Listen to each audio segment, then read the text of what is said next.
Welcome back. Now, majority of the opposition political parties were quick to point out that President Cyril Ramaphosa's State of the Nation address was riddled with lies and empty promises. Build One South Africa is no different in its reaction to the speech on Thursday. Joining us in studio to analyze Ramaphosa's Sona is Bosa Head of Communication, Ayanda Allie. Ayanda, thank you so much for joining us on News at Prime and coming into studio. Let's get straight into it. You had, like the other opposition parties as well, quite a fiery reaction to the State of the Nation address that was delivered on Thursday. And one of the things you said was that not only was it riddled with lies, but the president was undermining the intelligence of South Africans. Tell us more. Absolutely. I think it was somewhat of a wish list of what could be if one were to close one's eyes and just say, let me dream about the South Africa that we had. He spoke at the beginning about, the minerals that we have and how they are benefiting South Africans. And it begs the question, how are we transporting those minerals when our railway sector is struggling as it is and Transnet is in the dire shape that it is?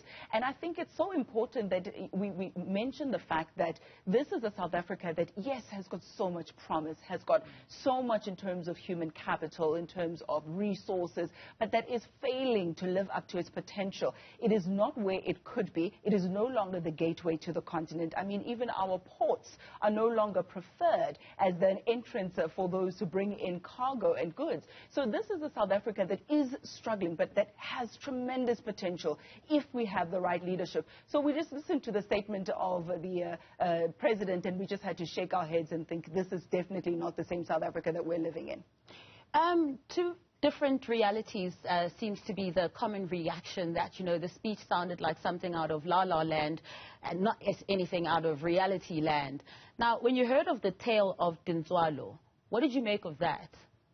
Look, I think if we sit down and we say the ANC government has done nothing, that would be an absolute lie. We do realize that they've reduced the rate of mother-to-child transmission. We do acknowledge that there are social grants that are assisting.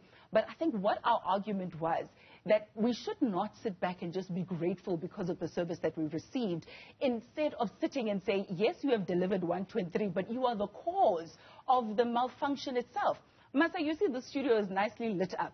If I walk in the studio and I switch off the light, and then I offer you a candle and I say, I've intervened, I've given you a little bit of light, here's a candle, and then I expect to be praised because of the candle that I give you, and go forth and say, I will even switch the light back on, these are my achievements. No remorse, no conclusion that I am the cause of the problem. That's what we're seeing here. The reason why you have to give social grants is because you've not grown the economy to such an extent where people can have jobs. The reason why you have to give free housing is because after 30 years, you have not empowered and enabled the populace to be able to buy their own homes and build their own homes. The reason why you can wax lyrical about a Dintswalo who is receiving so much from the state is because you have failed in 30 years to raise a child who can be self-sufficient all those times.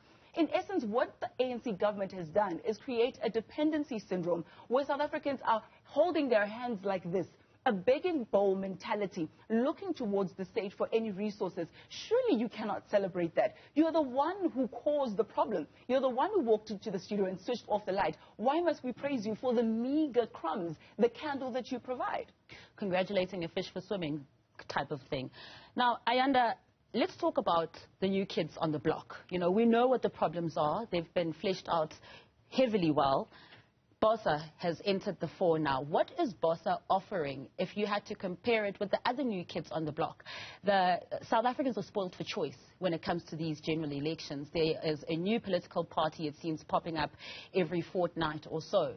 How would you differentiate Bosa from Arise Mzansi, Sarah, Change Now, Roger Jardine's party, and so on, and MK and the likes? I think what's important about what we've done is we've created a model. And the fact that other people are following suit is actually quite flattering and shows us that we are on the right track. We have asked South Africans to give us leaders that are tried, tested, and true. We want a leadership that is based on meritocracy as opposed to who you know or whether or not you can buy votes. We've said we want people who have already been on the ground. These are people in civil society, in academia, in law, in the healthcare sector, who are using their own funds to bring about a change in the society. And we've said, come, We will give you a platform where we can work together to change policy, to boost implementation, to make sure that we build the South Africa that we want from the bottom up. And I think that's very important because these are leaders that are not just sitting there waiting for a paycheck. These are leaders who have taken initiative in and of themselves. We're based on the principle of Ubuntu, which means we recognize that I am because you are. And whatever needs to happen in South Africa is not going to be because of some high and lofty person who's sitting in an air-conditioned room looking down on the populace saying, I'm going to help you. We've then said all South Africans must rise up, hold hands, and we work together. Those are just some of the things that we're putting into place to make sure that there is a responsible, accountable, ethical leadership at the helm. If we sort out the leadership crisis that we have in South Africa, many of the issues that we face as a country will be resolved. Speaking of leadership, the leader of your political party, he used to be the leader of the official opposition, the Democratic Alliance. How much of his stance when he did advocate for that party, when it was his political home, where he did advocate for their policies and their visions and their values, how much of that residue is left in your political party leader? What distinguishes Bosa from the DA? I think it's important to note that what that gives him is experience.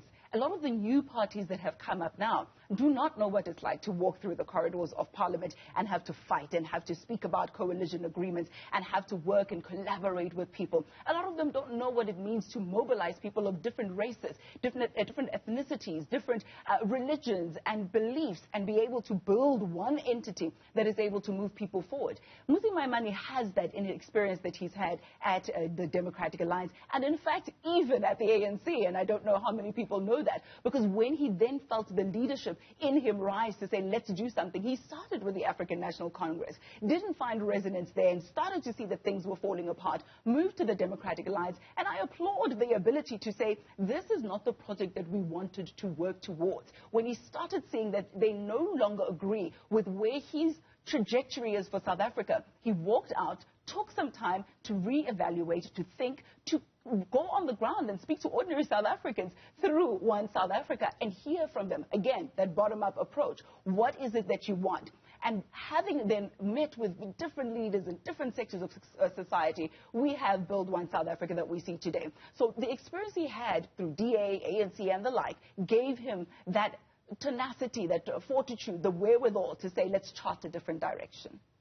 Do you find that some of the criticism and skepticism that he faced while he was in the DA of not being able to attract a black vote will still remain with this new party?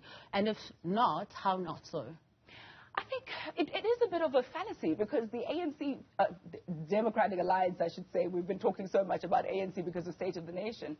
Now, the Democratic Alliance managed to grow a black vote under the leadership of Mmusi Maimane. And if he goes on the ground any time of day, whichever sector that he goes into, he attracts a large following of black South Africans, white South Africans of all races and ages, which is why even as Build One South Africa, we've thought it important to remind South Africans that he is at the helm of this party, and the same person that they trust as the good guy, as it were, with an ethical track record, is the same guy who is leading us today, and that he is taking the hopes and aspirations of South Africans with him in his new journey. And on the ground, as you're campaigning, you're busy out there, what are people saying to you?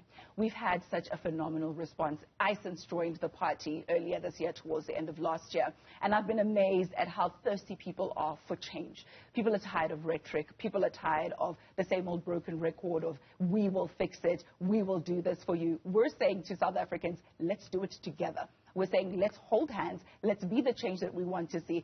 Don't cede your responsibility and your power to any political formation. Join us as a member of Bosa. Nominate your leaders and let them work alongside us. And you will then see representation that you can recall if you're not happy with, because they were not voted for at any national conference. They were voted for by yourself. So we've been absolutely overwhelmed by the enthusiasm with which South Africans have received Bosa. Now, Ayanda, you know, you've had a wide-ranging career with many, many successes as well, from broadcasting, TV and radio.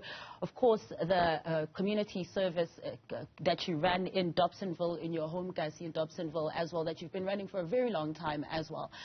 Of course, there's work that you've done in government, and some may be skeptical and critical when they listen to you and say, look, I like what she's hearing. I relate to what she's saying, and I agree with what she's saying. But I've also seen her be the spokesperson of the then Minister of Transport, Fikile Mbalula, who is now the ANC SG. So how can we trust you this time? What do you say to those who feel that way right now? Yeah. I think it's important to first ask the question, why did I join government and why did I go into it? I believe that there can be no greater honor than to serve one's God and one's people. And I think I got into that position because I wanted to be able to understand how governance works. I wanted to understand how policy formation and implementation works, to have a better sense of how we can contribute, to have black professionals who are educated, aspiring to work for the state, and not saying, oh no, not government. These days, Masa, nobody wakes up in the morning and says, oh, I want to work for Home Affairs, or oh, I want to work for SAPS, and that's my greatest ideal. I wanted to be one of the people who are able to lead South Africans who are gifted, who are skilled, who are talented, back into the state, back into government structures, so that they can be effective and bring about the change that we need. So that was my motivation going in there. I wanted to learn how governance works. I wanted to fix from within, which is something that I've gotten a lot of backlash for on social media. But I wanted to also show people that you can be excellent, you can be a leader, you can work in government. I served for 2 years. I worked for Minister of Transport in the ministry for a good 2 years. And when I saw that I was not able to realize that which I came into the position to do, I then resigned. You know, I then decided this was something that I can no longer do.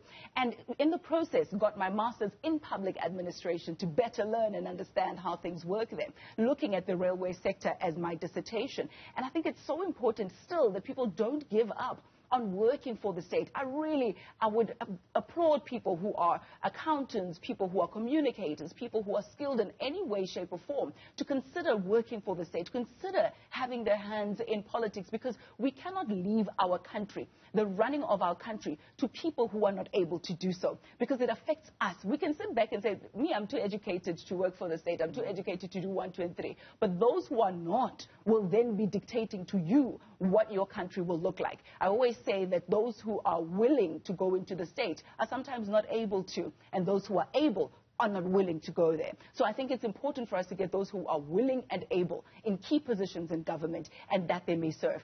I always say to people, let my work speak for itself. I ask you, take a risk with me, take a chance with me, take a chance on Bosa, see whether or not we won't deliver that country that you want to see.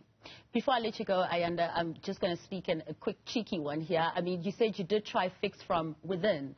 Now, while you were within there, if you could just whisper to us, what are some of the, how do we put it, you know, in layman's terms, the bad things that you saw when you thought, this can't be right? I think for me the biggest disappointment, which is something that I must take personal responsibility for as well, having spoken about it and tried to decorate it a little bit, as it were, or spin, as other people have to say. And I must concede, and I must also say I take responsibility for that, the situation with the railway sector. I think the dilapidation of rail infrastructure, PRASA in particular, is something that we are not proud of and ought not to be proud of. There was a wholesale looting and stripping of that entity. It is shameful. People were not able to travel. It became worse under COVID. It was not new under COVID. We cannot blame that on the apartheid government. That was fully on not only this administration, but also in particular our time, those who were there during the period of COVID-19. We take responsibility for that. And for me, it's shameful that no heads have rolled. It's a disappointment that there's been no consequence management. Nobody at PRASA Crest has faced the music for billions of rands of rail infrastructure that were looted, that was stripped, that was stolen, that lay in decay. And for me, that is shameful. And I think that for me was one of the things. It was an incremental decision. It was not something that I just, thought about overnight. But that was the final straw that broke the camel's back, that made me realize, what will I say to my children when they ask, you were there at the helm, you were there protecting those at the helm when the rail infrastructure was decaying, as it were. What did you do? I wanted to be able to say to them, when I saw I could not fix, I packed up and left. And we've seen the domino effects of that failing railway as well on our roads too. Ayanda, thank you so much for coming into studio and sharing your time with us. We really appreciate it.